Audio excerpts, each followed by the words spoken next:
사원관리 화면에 데이터를 추가하거나 또는 삭제, 저장하는 작업을 해보겠습니다. 첫 번째로 Add 버튼 클릭 시 로우가 추가되는 작업을 하겠습니다. 먼저 Add 버튼의 onClick 이벤트에 fn_add 함수를 생성합니다. add row로 데이터셋에 빈 로우를 추가하고 입사일자를 오늘 날짜로 설정하는 스크립트를 작성합니다. 오늘 날짜를 구하는 함수 this.f_today를 생성하겠습니다. 두 번째로 딜리트 버튼을 클릭 시 현재 선택된 로우를 삭제하는 작업을 하겠습니다.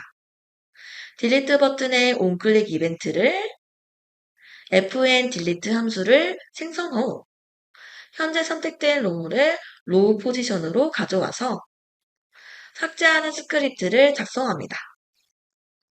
화면을 실행하여 Add 버튼을 클릭하면 로우가 추가되고 입사일자에 오늘 날짜가 표현되며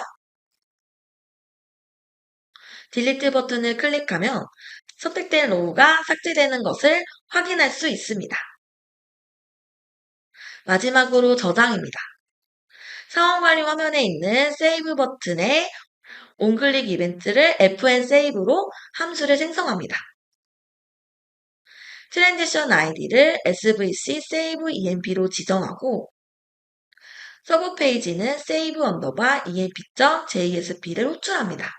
화면의 데이터셋 dsemp를 inEMP 이름으로 서브 페이지로 전달합니다. 이때 옵션을 :u로 지정하며 추가되거나 수정, 삭제된 데이터만 전달됩니다.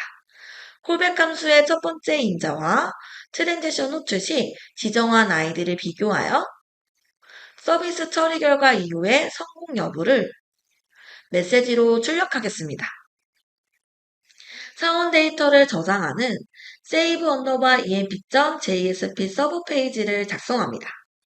JSP 페이지에서 필요한 라이브러리와 넥사크로 XAPI 라이브러리를 임포트합니다. HTTP 요청으로부터 데이터를 수신받아 플랫폼 데이터 형태로 반환하며 플랫폼 데이터에서 데이터셋을 추출합니다. 이때 트랜잭션에서 데이터셋을 전송할 때 지정한 아이디 in_emp로 추출합니다. 먼저 삭제된 데이터를 처리하겠습니다.